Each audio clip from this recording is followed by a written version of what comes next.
This is my 1949 Studebaker 2R5 half-ton pickup truck that me and my sister are in the process of trying to restore. We've already taken everything down to the chassis, and I'm actually just getting it ready to take it and get it sandblasted and stuff.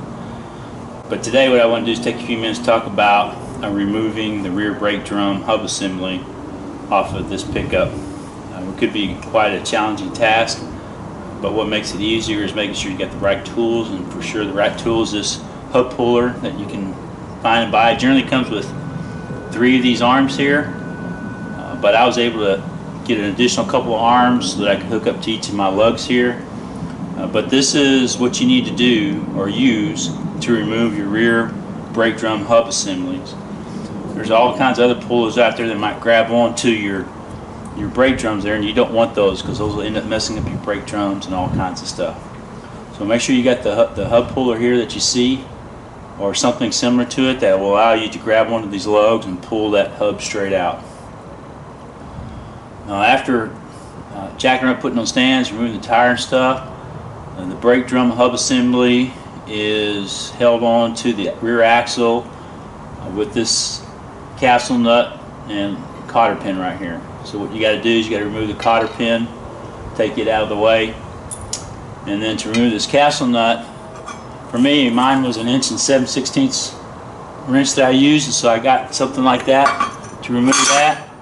And then I used a big pry bar like this to help, hold the brake drum hub assembly while I tried to pop off that nut. That nut's on there, I think, with about 175 pounds of torque, and so it's not going to be easy to get off, and just be aware of that. Don't get frustrated.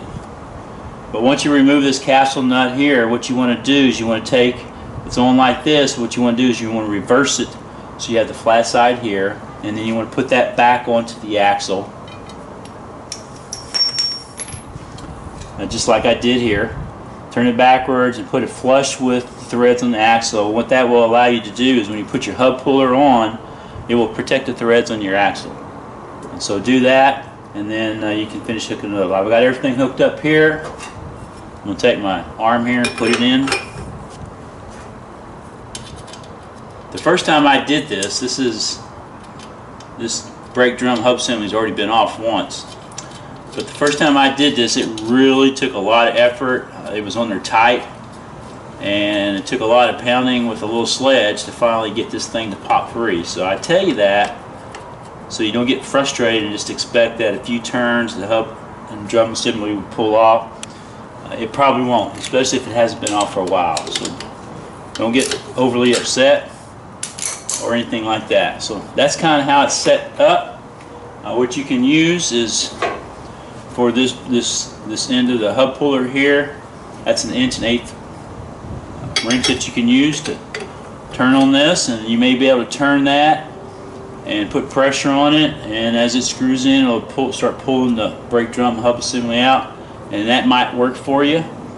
If that doesn't get it, then what this hub puller comes with is this little hammerhead. So you put this little hammerhead on there on the hub puller, and then you just get your handy dandy little sledgehammer like I got right here, and then what you can do is you can start pounding down on this hammerhead, and what that will do will put incremental pressure onto that brake drum hub assembly, and you may do it for a little bit and stop, just let the pressure remain on it, and that might help to remove it or break it free. But anyway, when it finally breaks through, you're going to hear a loud pop, and this is going to come out.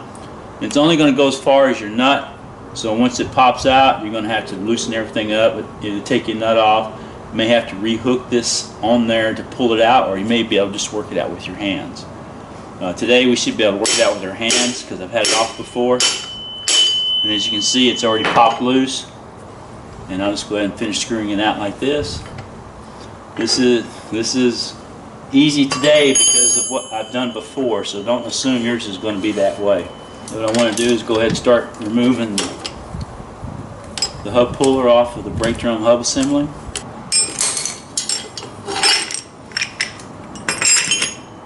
So now I've removed the hub puller. Now I've got to take the nut back off. So I'm taking that nut off. And then I'm going to try to work it back and forth. You can also see that there's a a square cotter key in here that helps this to stay secured to the axle, so don't forget that and don't lose that as you're pulling it out. So work that puppy off. She comes off. So that's the inside of the brake drum hub assembly. I've had this off before. This brake drum is not any good, so I'm going to have to find me another one for the truck. But this is the inside here for the brake shoes. The long shoe is always to the front. Short shoes here to the back. You can see the emergency brake cable here. It's going to have to be replaced. It's broken off. Wheel cylinder right here. And then you got springs and connections and stuff that you need for the brake pad assembly. Again, here's the axle. There's that slot where the cotter key goes into it. I'm just going to let the camera sit on the insides of the brake drum assembly for a minute, but hopefully this will help somebody else out there. Thank you very much, and bye.